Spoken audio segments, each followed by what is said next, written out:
Alrighty, what's up everybody? My peeps. How's it going, you sexy bitches and all you motherfuckers? Peter fucking Joseph here for a Sunday afternoon video. Happy St. Patrick's Day to everybody, or to all my Irish subscribers out there if you're Irish. Happy St. Patrick's Day to you. I'm part Irish, but I don't celebrate the holiday, because I don't give a shit about it. But I mean, I'm not wearing green. I mean, I do have green tea. But it is what it is. But to everybody, happy St. Patrick's Day. I hope you're eating some corned beef and cabbage or whatever you're doing at the pub or in Ireland or in America or wherever you are. Hopefully you're having a great Sunday afternoon, a great St. Patrick's Day. Happy holidays to everybody. Thank you all for watching right here on the main channel, Killer of Demons 669. Make sure you like the video, hit that subscribe button down below on this channel and my other channels down below in the gobbledygook. And share the video all over the internet. Follow me on social media if you dare. Facebook, Twitter, and Instagram. Share the video all over the internet, like I said. And also tap and slap that bell.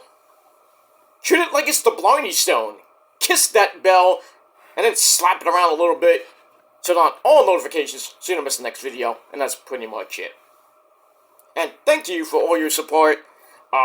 Thank you for all the views on my shorts. I put up another short put up a short just now, recently, a little while ago.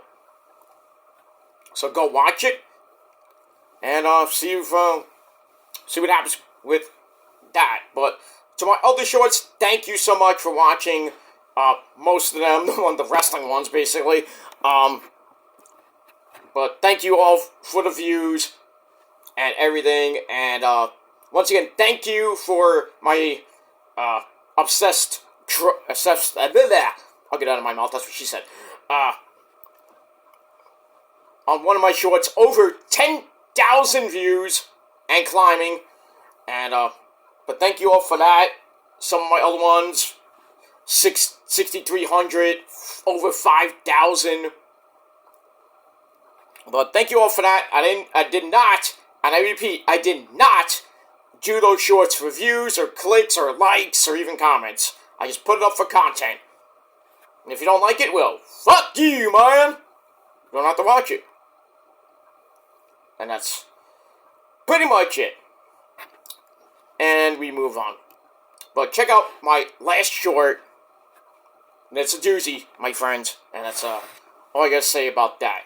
And, well, I do have 3 words for that video. Bye-bye, bitch! Is. Plural. Bitch is. Because that's pretty much it. The shackles are off.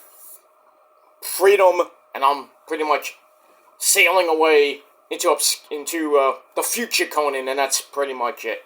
Care less about anything else. I'm just gonna do my videos and not give a fuck. And that's it. I got better things to do than worry about a bunch of little boys on YouTube. Because that's what everybody is. Boys. There's not that many real men on here. There are a few good men. Like me, Joe Cronin, and everybody else, but all these other people that are in their 20s and 30s that can't fucking grow up and can't fucking move on from drama and everything else, then, well, have a nice life. That's all I'm gonna say about that. And if you want to call me a hypocrite, that's fine and dandy. I don't give a fuck. Because I'm a sexy hypocrite. That's all you got, because you're jealous. So, continue to be jealous. Because I'm not going anywhere. I'm going to keep doing what I'm going to do. Too bad. Get over it. Move the fuck on. And if you can't, well, that's too bad for you. Okay? Just get off my channel and pretty much stay obsessed. Because that's all you can do. Is just be obsessed, little bitches. And that's pretty much it. That's all your channels are. Basically, obsession videos. about other people besides myself. But, I mean, it is what it is. But thank you for the views and thank you for the attention. So, not that I need it, but it is what it is. So, that's that. But subscribe to the Peter fucking Joseph channel right now. On our road to 550 subscribers. And beyond. Maybe by the end of this year we'll hit 600, but... Well, maybe 700, 750 would be nice by the end of the year, but... We got a long way to go before we even get there. As far as getting to 1,000, might take another year or two, but... It's a nice round number, but... I'm not doing those shorts for subs or anything like that, but thank you for subbing anyway. Whether it be a real person or just a fake bitch. But, whatever it is, thank you for that. And, I did a good job. That's all I can say about that. Alright, ladies and gentlemen, I want to get this video up and out of the way, because I got things to do with my time and the rest of my day. And, that's it. Then, we start the new week. Pretty much today, we started the new work week, so... But we get through St. Patrick's Day. Next Sunday is Palm Sunday. Everybody's favorite holiday. You know what I'm talking about. But it's the, the day that Christ got crucified, basically. And then the week after is Easter. The glorious Easter Day when Jesus Christ the Lord rose from the dead. Pretty much resurrection. And that's it. So, we're going to celebrate that next week and the following week. And then pretty much we're on WrestleMania week. The most stressful week of them all. And we got Monday Night Raw on all days, April Fool's Day in Brooklyn, New York. At the Barclays Center. Why be there? Maybe. Not that I care about the WWE and I go to WWE shows that much, but... I don't really go to the Barclays Center that much for wrestling, unless it's like SummerSlam or... If it's NXT, yeah, I might go, because it's NXT, but, I would love to have NXT come back to the Barclays Center. I would love that. I want to see Trick Williams, man. I don't care if I'm sitting in the ringside area, or I'm sitting in God's country at the tippy top of the Barclays Center. I want Trick Williams to come out, and I want to go, whoop that Trick, what? Oh yeah, Shamon. I want to do that. But I don't think NXT is going to be coming back to Brooklyn for a pay-per-view anytime soon. Much as I like it, but I know Survivor Series might come back to the Garden, but Survivor Series. War Games! Maybe I might go to Survivor Series, but if it's at the Garden, which is rumored, but we'll see. If it's there, maybe I'll try my best to maybe get a ticket and go, but just to see Roman and acknowledge him, but in person, but we'll see what happens with that. When we get to November, we're a long way to go before that. We got 8 months to go, so long way to go, my friends. Long way to go. But we will get to WrestleMania pretty much 2 weeks from today. Actually, 3 weeks from today is WrestleMania Night 2. So, we're 20 days away from WrestleMania Night 1, 3 weeks away, 21 days away from Night 2. And 10 days away from the actual start of baseball, but for the Mets and the Skankies, it's 11 days away. So, pretty much next Thursday, Mets and Yankees baseball. I know the Mets won today. We're losing 6-5 after Vientos hit a 3-1 bomb that nobody gave a fuck about. I don't know why Mark Vientos is gonna be the DH. When JD Martinez said in an interview he would love to play for the Mets. So sign him! Retards. Come on, Uncle Stevie, you can get it done. Come on. Not that the Mets are going to contend much this year, but it is what it is with that. And for all you New York Rangers fans, big win yesterday in Pittsburgh. Another dump of a city like Philadelphia. And pretty much Cleveland, Ohio, but that's another story for another time. Because the Browns suck. The Cavaliers suck. pretty much the whole city of Cleveland sucks. And the Rock and Roll Hall of Shame is there. So that's a dump. But I digress on that. But yeah, the Rangers won 7-4 last night. Oh, yesterday, not last night. It was yesterday. In Pittsburgh. Another big 2 points for the Rangers. 25 points since February 1st. Woo! Laying the smack it down on the NHL. Love it. We're just cruising right now until we got the playoffs. I don't know what place they're going to be in the Eastern Conference or even the Metropolitan Division, but I don't know if they are on top of the Metropolitan Division. You know, we got Boston and Washington, the Capitals. You know, on top, Crapalina or North Carolina. You know. But Rangers should be cruising to the playoffs. I have no worries at the moment, unless somebody gets really badly hurt. But I think the Rangers are going to be probably the most dangerous team in the Eastern Conference playoffs. With the team they have right now, the power play is working to perfection. The passing is just mind-blowing. They're playing freaking street hockey right now. With the passing, it's street hockey. It's crazy. Igor, there's some games that he's done really bad. That last game they had, not last night, but the game before that. Really? You give up 6 goals? Dude. If it was Jonathan Quick, I really don't like. That was that. But, Jonathan Quick has games that he stands on his head. But Igor, yes, master.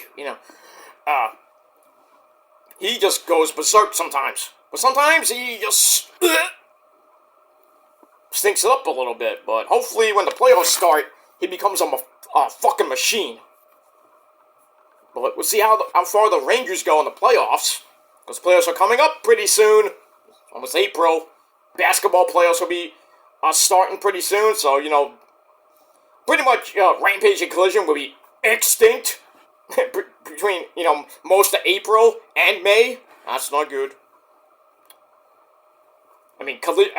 Collision. Rampage did 300,000 on Friday night. And I'm going to get to Collision in just a bit. Collision did like 400,000, about 400,000. It was just retarded. But a pretty good Collision. How does it get 400,000 on Saturday night? Nobody's watching that because everybody's going to start watching the NCAA playoffs. And there's no Collision this Saturday night. Rampage is live on Wednesday night for this coming week. I don't know about next week. Depends on what happens in the NCAA tournament. We got Selection Sunday coming up soon. Well, I don't know if they started, or I don't know when the selection show is. I don't give a shit. I'm not doing the brackets. I don't give a shit this year. But we'll see what happens with that. But once again, Rampage live after Dynamite on TBS this Wednesday night. So, big 3-hour show. So, we'll see what happens with that. We got Raw tomorrow night. Should be a good show. We got The Band, Becky Lynch, and Nia Jax in a last woman standing match. There might be some brutality. Maybe Rhea Ripley might be coming out to see that brutality. But we got that. We got a contract signing with Sami Zayn, otherwise known as the guy that steals orphans from the orphanage in Mexico with his good buddy Generico. Taking on, him and Walter will be signing that contract for the Intercontinental title at WrestleMania. I don't know what night, but I would probably put it on night 1. Well, we'll see. So we got that tomorrow night, and you know how contract signings go. Chaos. So somebody's got to get put through a table tomorrow. And we got that. Probably hear from Seth freaking Rollins and maybe Cody Crybaby Bitch Rhodes. about what The Rock said to them on Friday night. Oy. And Cody's going to have a face-to-face with Roman on Friday Night SmackDown. It's going to probably be an epic episode there. Well, we'll see. And also we're going to probably hear from Jey Uso about what his brother Jimmy said on SmackDown. I got you, Uso! Yeet! Yeah.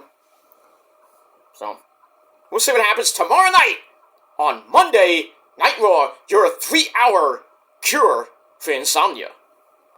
That's what it is. And, that's, pretty much it. Alright, let's quickly get to this video. Thank you for watching right here on the channel, the Kill Demons channel. Once again, my name is Peter Joseph. I'm a content creator. Talk about the wonderful world of professional wrestling, or whatever the fuck I want to talk about. And if you like it, great. Hit that subscribe button, hit that like button, and please smack and tap that bell, turn on all notifications so you don't miss the next one, because if you do, you're pretty much SOL, and we know what that means.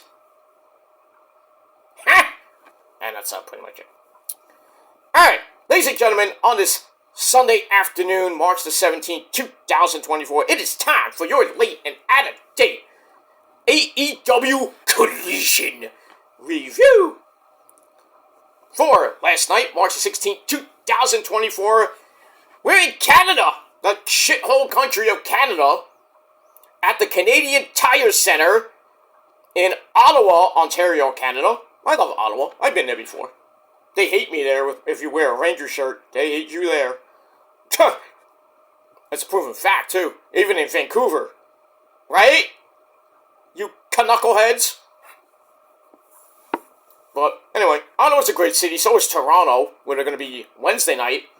But, as far as Montreal, fuck that fucking city. Montreal's a dump.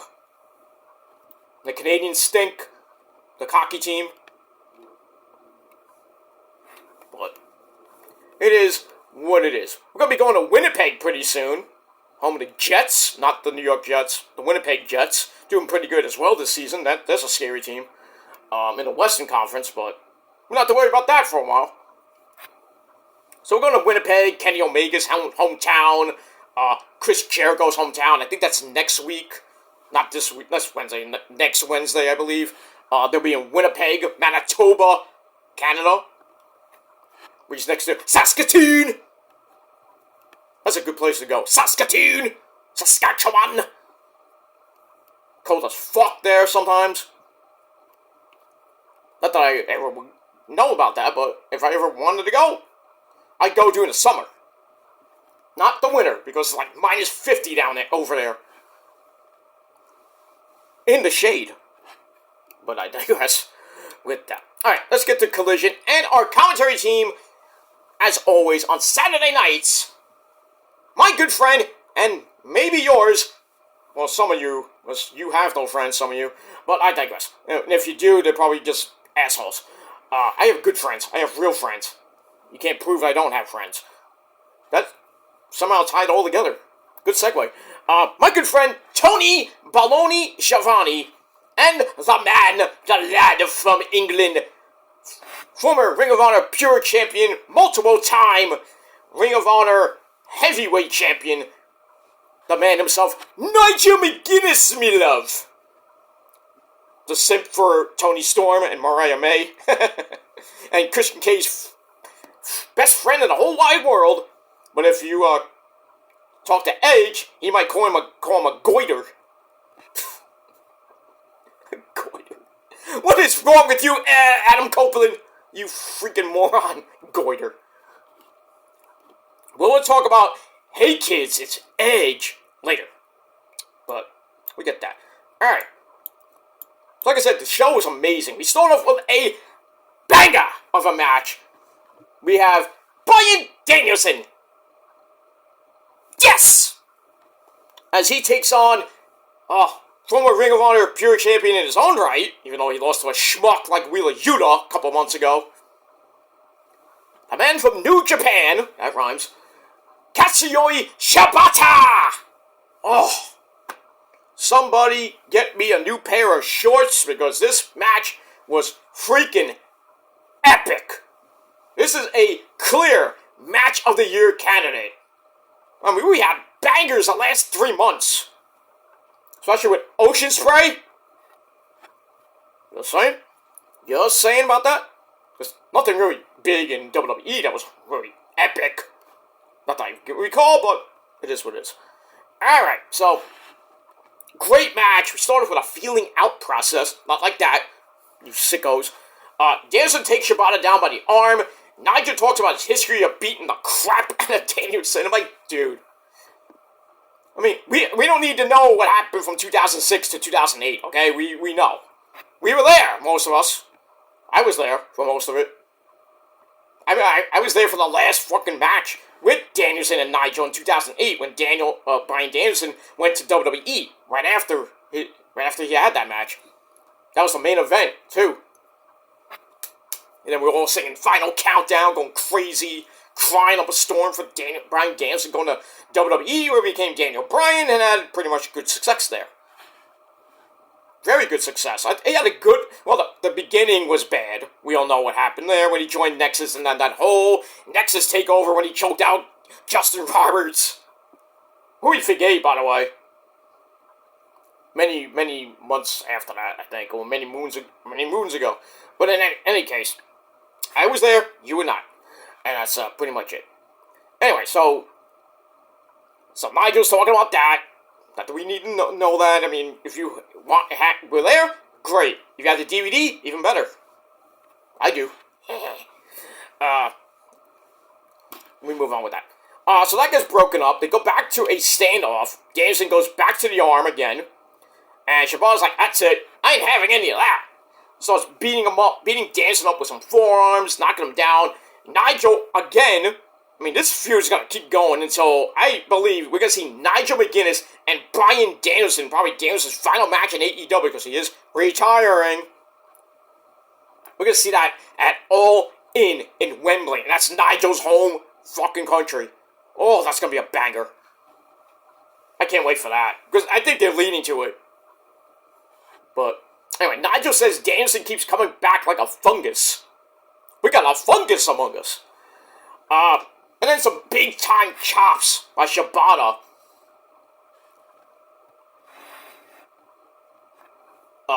Pretty much killing Danielson. Back down to the mat. Shibata sends him to the outside, so we go to break. We come back. Danielson strikes away in the corner until Shibata reverses it. Then we get the running drop kick in the corner.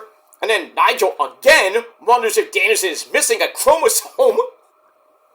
That was the weirdest part of the whole match. I mean, the whole commentary of the match. Like, what are you talking about? And Tony Baloney's like, what? I'm like, lay off the beer at the pub. There, Nigel. I mean, stop it. You got a hot wife. Stop. Anyway, they get back up. They exchange knees to the chest. Shibata then grabs a Death Valley driver for a near fall. And then some elbows to the head. Rock Danielson comes right back with a running motorcycle kick. Ooh, for a near fall. I don't know how Shibata kicked out of that, but still. And then Danielson grabs the label lock and really was cranking on Shibata's neck. We know Shibata has neck problems and head problems from his career when he had that really bad concussion. But Shibata got his feet on the rope. And then we get the kicks of doom. Shibata's like does a basic Shinsuke Nakamura. Come on! And a running kick to the chest brings Shibata back to his feet.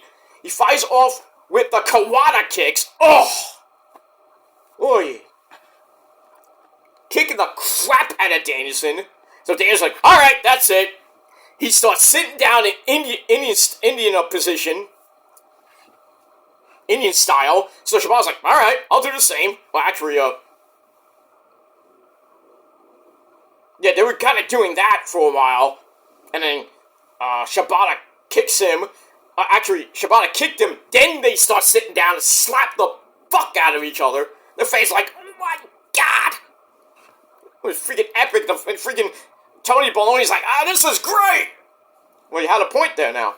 Because every time you say, this is great, you're like, not really that great there, Tony. Anyway, Danielson then kicks him in the head for a knockdown. Goes for the psycho kick, gets blocked. Shibata locks in the octopus. Danielson somehow slipped out of that, gets a near fall of a basic fruit roll-up. Then he transitions to the bell lock, and whoa, he locked it in, and freaking Shibata's neck was like all contorted. It was like, ugh, nasty. But Shibata somehow countered that into a roll-up, which Danielson then recountered into a roll-up of his own. 1, 2, 3, Bryan Danielson gets the win in 19.5 minutes. And a freaking epic match it was. 4.5 out of 5 stars. And then after the match, something you don't see every day from Bryan Danielson, a code of honor, because he did that with Eddie Kingston at Revolution after he lost. And then he shook hands with Shibata. The fans loved it. Shibata raises Daniel's hand, it's like, oh, he's the man. And then they bow. Oh, that was nice. That's what I like to see. Now, I was hoping that Danielson wouldn't be a dick and kick Shibata in the huevos, the balls, or the egg rolls, but it is what it is, and that's that. But great match, 4.5 out of 5 stars, and that's it. Alright, then we're going to look at Mercedes Moné's debut on this past Wednesday night on Dynamite. We're going to hear from her this Wednesday night in Toronto, see what she's got to say. And then we get a little bit with the Willow Nightingale stuff. Get a little Willow Nightingale video from her stuff in New Japan with Mercedes and New Japan Strong. So, get that. So, we'll follow that up this Wednesday night on the program. We got that. Alright, match number 2 for the TBS title. The beautiful Julia Hart takes on Trish Adora. How the hell does she get a title shot? And it's open house rules, and the special rule is that the loser of the match, the team, the House of Black, or the Infantry, who will be facing off in a wildcard match, means no rules in the tag team tournament, they're banned from the ring.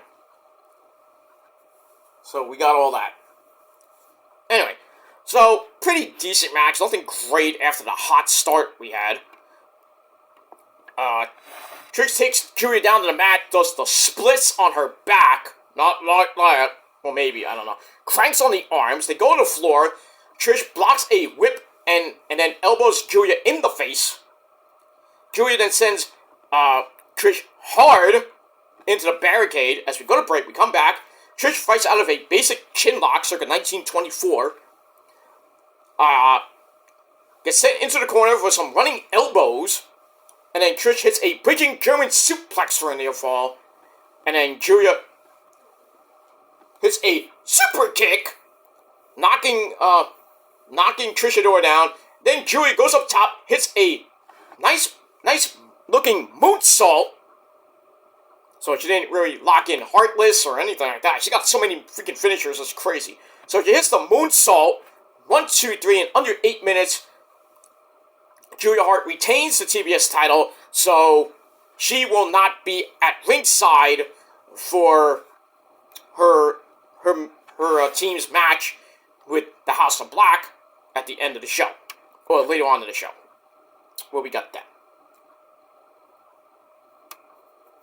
So we move on with that. Alright, so match was decent, 2.5 out of 5 stars, and that's it. Alright, then we go to Zachary Knight, Saraya's brother. And he's with Lexi Nair and the beautiful Harley Cameron. And get this, I didn't know this, Zachary Knight and Harley Cameron are now an item. What? I thought Harley Cameron was Zion Quinn. And I found out that Zion Quinn is gone. How did you lose that, Zion Quinn? That's right, you suck. Fuck you, man. That's it. Well, Zachary Knight, you better treat her like she's a queen. If not, I'm gonna find you and I'm gonna kick your ass. No, I'm not. I'm just kidding. But yeah. But should have been me. But I digress. Harley Cameron's one hot piece of ash. Danielle. Scrumptious. Anyway, so they're happy with Angelo Parker, wanted to fight him. He cut a promo on Rampage. Hellacious promo, probably one of his best promos ever. And, like, threatened him. He's like, I'm gonna kick your ass when I find you. Blah, blah, blah. So Zachary's like, well, I don't want to fight here in Ottawa. It's like, and then Harley, like, goes off on a rant about, what's so good about Ottawa? What's so good about Canada?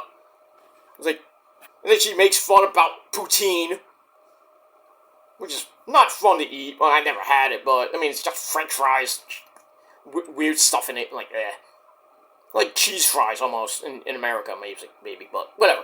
So she makes fun of poutine, and, just goes off, and we don't know what the fuck she's talking about, and then Zach's like, okay, that's it, says, you want to fight?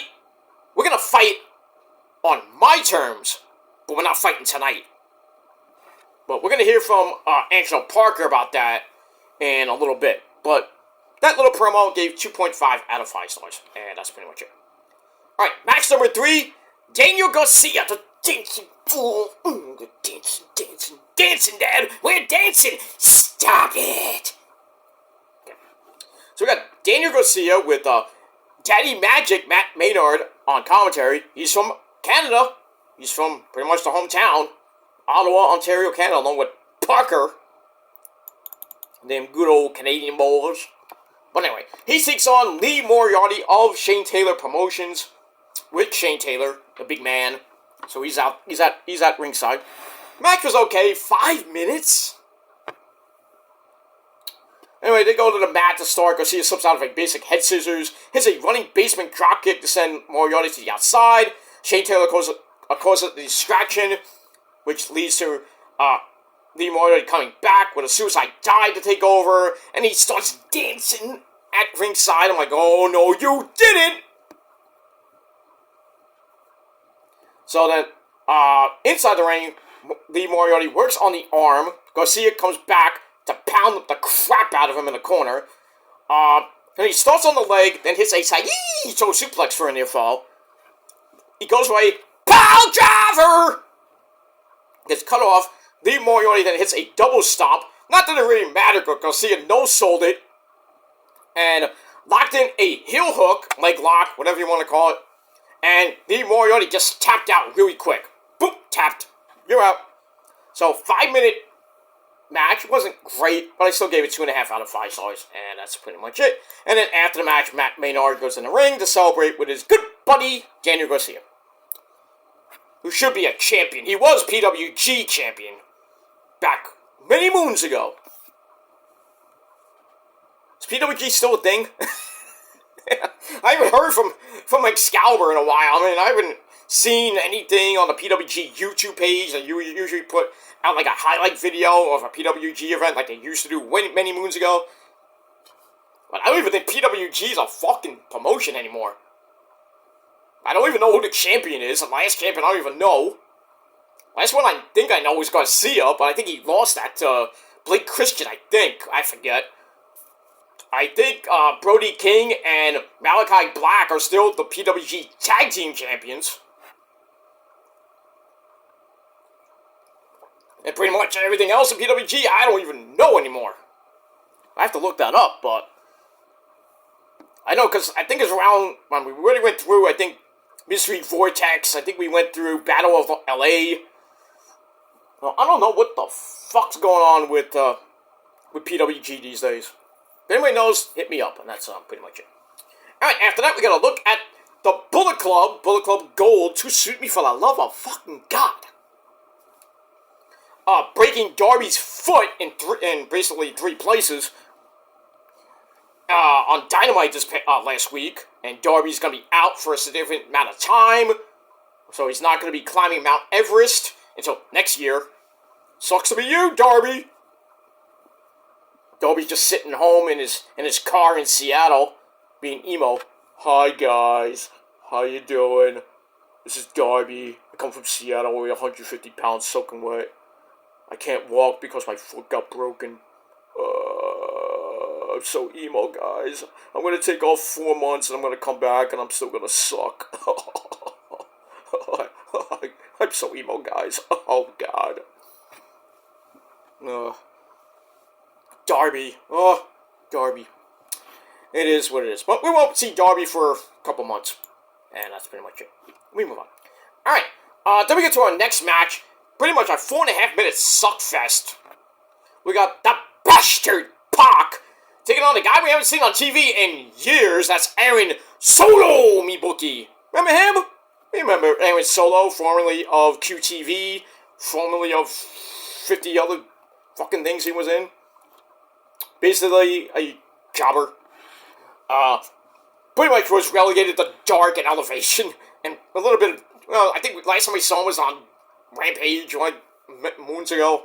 But anyway, Pac beat the fuck out of him, and wins after, he sets up the Black Arrow, goes for the cover, and really doesn't do anything, and then locks in a Brutalizer, bing bang boom, good night, Aaron Solo, goodbye, go back to catering. And that's pretty much it. Match I gave 2.25 out of 5 stars, and then after the match, Pac grabs the mic, and says, TK! I'm like, what are you talking about Tony Khan for? He says, I'm looking for trouble, Tony Khan! I says, and if you can't find me some trouble, I'm gonna go find it myself. I was just waiting for EC3 to come out, because you know how he's trouble.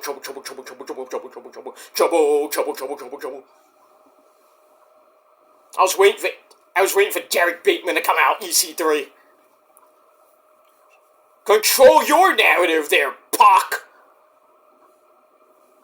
But we'll see what happens with that, and we move on. Alright, then we see Bryan Danielson cutting up impromptu promo. He's meditating. Om Namaste. Anyway. Shanti. Oh, okay. Anyway, he talks about how he and Shibata were both told that they couldn't wrestle again because they were basically knocking on Death's door. And Death is like, hey, get in here! But they just went to war earlier on. And he's grateful. He's saying grateful. I'm grateful. Gratitude, this and that. For all that. Just like he's grateful for getting to face Will Oceanspray at Dynasty. Or if you're watching in Australia, it's Dynasty. So basically Danielson says it's live or die. But Danielson isn't ready to die. Some people just can't wait to die. And he basically thinks Will Oceanspray is not ready for him. You're just talking crazy now there, Brian. That's going to be a banger of a match. April the 21st in St. Louis, Missouri. At the K-Fit Center. Well, if that's not main event, I don't know what is. And, that's pretty much all I can say about that. Hopefully my internet didn't go out. Did it go out? Hopefully not, but anyway. I'm seeing on my desktop, my internet's not working. Anyway. Alright, after that, we go to Claudio Castagnoli, Swiss Superman, taking on Lance Archer. Big beefy men slapping meat. They beat the crap out of each other. But the match ends in a disqualification because the Righteous, they come out. And now my freaking, well, my internet did go out. That's great. So I don't know if I'm going to have to do this again, but I'm doing it anyway. Anyway. So, the Righteous come out, cause a disqualification, which you rarely see in AEW these days. Anyway, so Claudio gets the win. Match was okay. Give it 3 out of 5 stars. After the match, we get a big old beatdown.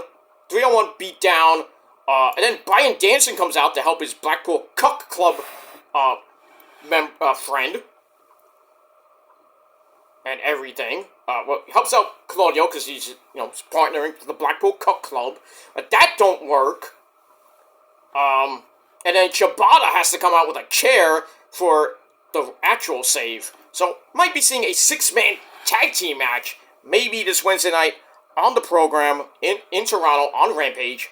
Or maybe seeing on Dynamite. I don't know. But we'll see what happens with that. And we move on. Alright, then we go to the back with Lexi Nair. And like I said, Angelo Parker and his real-life girlfriend, Ruby Soho. Ruby Soho. They're not happy that Zachary Knight won't fight him on the show. And Parker's really pissed. He's like, that's it. I'm gonna go find this motherfucker and I'm gonna kick his ass. But Ruby's like, hey, if you says that's what they want you to go out there and fight him. But if you do go out, I'm not gonna go out with you.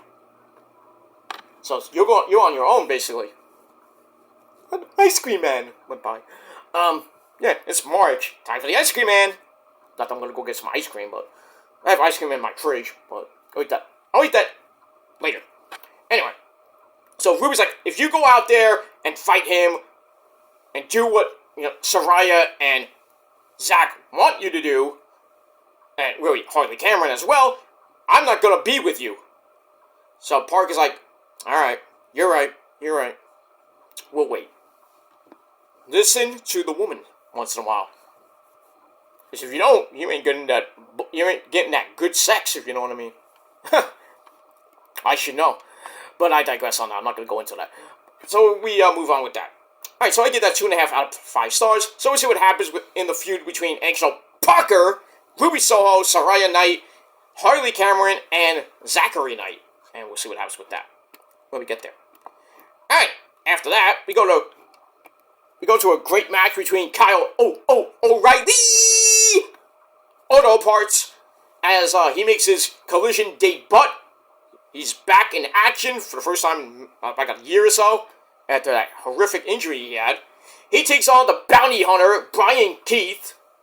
Pretty good match. Back and forth they went. I'm paraphrasing because I gotta get out of here pretty soon. But anyway, Brian Keith, actually, pause for a second because the referee has to check on Brian Keith for some odd reason. Then we got a quick knee bar from Kyle. Doesn't really work, so Kyle tries for a triangle choke to slow Keith down a little bit. And Brian Keith is fine enough to catch him on top, and then a hard kick for a near fall. And then hits an enziguri, staggering Kyle, but Kyle comes right back with that Jon Moxley-like clothesline of his. Then he locks in the cross arm breaker, and Brian Keith tapped out in exactly 11.5 minutes. So Kyle gets his first win in about a year or so. First Collision win. First win in 2024. Pretty decent match. 3 out of 5 stars. And then after the match, the Undisputed Era comes out. Well, the Undisputed Kingdom come out of I'm Matt Taven and Michael Kanellis-Bennett, the Ring of Honor Tag Team Champions, and Roddy, the AEW Intercontinental Champion. They come out to celebrate. They're hugging, and Kyle's like, yeah, this is great. I'm hugging. He's hugging. I'm like, wait a minute. Aren't you supposed to be by yourself? And Adam Cole, baby, is out of his walking boot. It's only a matter of time, baby, before Adam Cole is back in that ring. But I say another 3 to 6 months. Maybe I say 3, maybe 6 months. He's still got to go. He's still got to rehab. He's still doing rehab with the foot. He's got to, pivot on the foot. All the exercises he's got to do to get back in the ring shape. I think he might come back at Double or Nothing at the end of May, or I think most likely he comes back at Forbidden Door to face I don't know who. But if he doesn't come back at Forbidden Door, then I think he probably will be back, I say, by All In. I think he will definitely be at All In to get back into action. But we'll see. See how his rehab goes. He's been out for almost a year, getting close to a year in August. So, it was early September, so.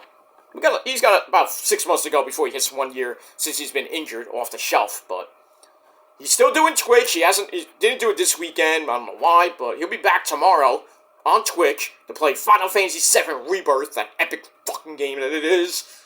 Played it last night. Oh! The story is so fucking good. And I'm already up to chapter 6 now. Long game. I'll tell you that much. It is long. Side quest galore. Weapons, materia, everything. If you want to get 100% completion, which I'm trying to, it's hard enough, but... And then getting all the summons like Titan and Rama and... That Titan fight is just freaking insane. And then, you know, the cutscenes with Sephiroth, that epic one. You know what I'm talking about. The fire scene. Woo-hoo-hoo. Love it. I love it, man. But then I just got Yuffie. Trying to get most of the weapons for her and the abilities, you know, like vitality plus 30, you know, stuff like that. But you gotta grind in that game. That's a long game, and if you're grinding to get all the abilities, when you do the Crystarium-like stuff, and then you do Chocobo Hot and Cold, and you know, all the mini games and shit. Queen's Blood, which is retarded. I hate Queen's Blood. I'm getting sick of it. It's hard, like my dick. But that's another story for another time. But I'm not a big Queen's Blood fan. I mean, if you want to get all the cards in the game, and I think if you win the Queen's Blood tournament, you get like a special weapon, something like that. It's like basically Final Fantasy IX with the what do they call that? The Feast of the Hunt. If your main character wins, you get a mega item. But if some of your character members get it, they get a special item too. So if you want to do that, but that's fun in Final Fantasy IX. But the time limit's a pain in the ass. Time limit's a pain in the ass. But it is what it is. Great game. Final Fantasy IX is one of my favorite games of all the Final Fantasy games. That's number one on my list. Final Fantasy VII, number two. The original OG Final Fantasy VII is just. It is what it is. Final Fantasy IV at number 3. Final Fantasy VI at number 4. I had to push it down a level. Sorry, Kefka. Ready, Kefka? So we got that. And probably probably Final Fantasy Origins, which is 1 and 2. That'd probably be my top 5. Well, other than that, Final Fantasy X, I don't really like that much. I think the worst game in the whole fucking trilogy, not trilogy, the whole series is Final Fantasy Tactics. I hate that game. That game sucks. And Final Fantasy X2. And pretty much 13-2. 13's okay, just, retarded. 12 is way too long. 12 feels like Final Fantasy VII Rebirth at this point. But, crazy. And that's pretty much it. Anyway, we move on with that. Alright, so, we got that. So, Vaati and the Undisputed Kingdom come out to celebrate with Kyle on his big win, his first win in a long time. So we'll see what Kyle O'Reilly or Odaparts has in store over the next few weeks and months, and that's that. Alright, then we get a little promo from Deonna Purrazzo and Thunder Rosa! Yay! They're going to be teaming up, as we saw on Rampage. That was Deonna Purrazzo's mystery partner. As they're going to be taking on Toni Storm and Mariah May on Wednesday Night Dynamite. And also, on Rampage, we found out that Sky Blue and Julia Hart will take on Chris Statlander and Willow Nightingale in a street fight. Oh, you know there's going to be blood. There's going to be insane brutality in that match. I feel bad for Julia Hart and Sky Blue. That's going to be pretty much a slaughter fest. But, I mean, we'll see. If you know AEW and women's street fights, I think the last one we saw was Willow and Chris Statlander. I think it was on Rampage or Collision against Diamante and Mercedes Martinez. Ooh, that was brutal. Tax and just nastiness. So, I don't know if we're going to see that on a Rampage this Wednesday night, but expect brutality. And that's pretty much it. Alright, then we get to our main event match of the night. Tag Team Title Tournament Wildcard match. So this is a basic anything goes match. I don't know how that happens. So we got the House of Black. I thought it was going to be Malachi Black and Brody King. Basically the Knights of the Round, basically. But it's Brody King and Buddy Matthews, or Buddy Murphy. They're taking on the infantry of the Captain, Sean Dean, and Charlie Bobo. And we get that Julia Hart at ringside since she won the match. This was an insane match. Julia gets up to argue for some reason because Brody King takes Charlie Bravo outside for an AA on the announcer's table, which barely broke. Then a power driver on the table. I think that broke. But it was like, I am the table. So Julius starts arguing with the referee for some odd reason. Referee! Do something, you idiot! Anyway, so while that distraction happens, we see the funky chicken himself, Mark Briscoe, hit a wicked chair shot to Buddy Matthews, knocking him the fuck out. And then he runs into the crowd to get away. And then Brody King, being an idiot, goes after him, which allows Sean Dean to just, like, he was basically dead. It's like, covers him. 1, 2, 3, a surprising, shocking victory for the Infantry over the House of Black. So the House of Black are out of the tag team title tournament. I didn't see that coming.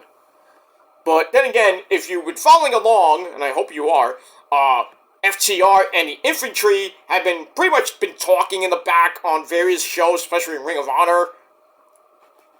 Well, really, Infantry have been talking about FTR on Ring of Honor TV the last few weeks. FTR is going to be talking about them. And we did hear from FTR last week. They were kind of talking about the Infantry a little bit. But that's going to be a first round match in the tournament. We even haven't started the first round yet. Not even close to it. But we're starting it this week on the program. There should be some good shit. We got another wild card match to get through as well. So this tournament is going to go, I think, all the way to Dynasty. So we're going to crown new tag team champions. We are going to see the Corporate Bucks. Matthew and Nicholas Jackson taking on Private Party. 4 years in the making for that. Sign me up for that, man. Because remember, when when AEW started, Dynamite started, they were crowning 8 new AEW tag team champions, and in the first round, Private Party defeated the Bucks, sent them out. And we all know who won the tag team championship, which was SCU of Christopher Daniels, Scorpio Sky, and Frankie Kazarian. As I think they beat Pentagon and Phoenix in the finals. I could be wrong on that. I forget. But the Bucks were knocked out in the first round, which we didn't even see coming. I was like, what? The Bucks lose to a Private Party? That's something, you wouldn't think about. The Bucks were so red hot, coming off from Ring of Honor, and everything, in one. But they lost a Private Party in the first round. I hope we don't get that this time, but I think the Bucks are going to win a tag team belts. I have a feeling, but we'll see. We'll see if Private Party can, can strike lightning twice and beat the Bucks and knock them out in the first round. But we'll see what happens with that. So anyway, this match was okay. 2.5 out of 5 stars. So the feud between Mark Briscoe and the House of Black continues on. I don't know how that's going to end, but we'll see what happens with that. And then Malachi Black comes out and starts glaring at Mr. Mark Briscoe. That's that. Alright, then we go to the final segment of the night. Before that, we got a video on Edge and Christian 3 I Quit match for the TNT title this Wednesday night in Toronto. Alright, so we end with, hey kids, it's Edge. So Edge comes out with his box labeled Spike. So he gets in the ring, talks about his history in Ottawa, and even though the fans, even though he's from Toronto, because Ottawa hates Toronto, especially in hockey, but I digress. Then he sits in a chair in front of his box. He looks forward to sitting around with Christian when their careers were over, but now everything has changed. The 40-year friendship down the drain. So Edge says, I failed at World's End, and I took a concerto, which is basically the move that they invented back in the day. So, while he was away, he got a phone call from, a guy, you know who he is, the hardcore icon himself, Mick Foley. And he says, Mrs. Foley's baby boys, and we all know that's Mick Foley, obviously. Then he says he talked to another psychopath who's, so he mentions that psychopath. He says, they know a thing or two about Barbie and Janice. I'm like, you talk to Abyss, you son of a bitch. You sicko. So, nice Abyss reference in AEW. And he's working for WWE, by the way, as a producer. Which is crazy enough for Chris Parks. Anyway. So, it's like, well, I got, they gave me the inspiration for Spike here. So, he puts the microphone down, opens the box, looks like a guitar case. I was like, we got a Spike's guitar? We're gonna play the electric twanger or something like that? But anyway, he pulls out a spiked 2x4 in nails, basically Janice in TNA, but he calls it Spike, and it's a girl. What? How could Spike be a girl? It makes no fucking sense there, Edge. It says, she really wants to meet you. Yeah, basically copied freaking Abyss's promo when he introduced Janice to everybody in TNA, and then basically murdered RVD. Remember that? Live murder on TV. You see RVD basically bleeding everywhere. Not really. Killed him, but you know what I'm talking about. But anyway, he says, we're gonna have fun, and me and Spike are gonna end you and make you say, I quit in Toronto. That might not be the best idea there, Edge shouting, I quit. But you know how, Christian can manipulate that?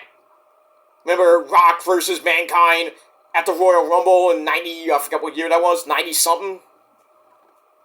It's like I think it was like near the end of the Attitude Era. That hellacious match that was, where freaking Foley took like 21, I think it was like 21, 22 chair shots to the head, busted him wide open, he's handcuffed, and then we see his wife and kids who are like really little, like Dewey and Noelle Foley and all that, like, buddy! And freaking wife is like, you gotta get out of here! You can't see us anymore! And that was part of, not Ready to Rumble, what was that dumb freaking shit, I can't even think of it. But in any case, we move on with that.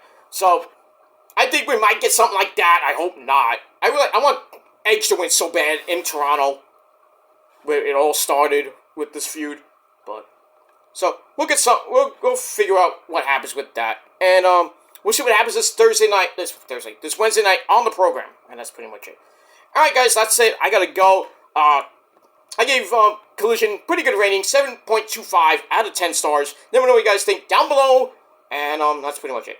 So, until next time, my friends, peace out, rock on and rock hard with your cock out, and if you're not down with that, well, fuck you, man! Until next time, peace.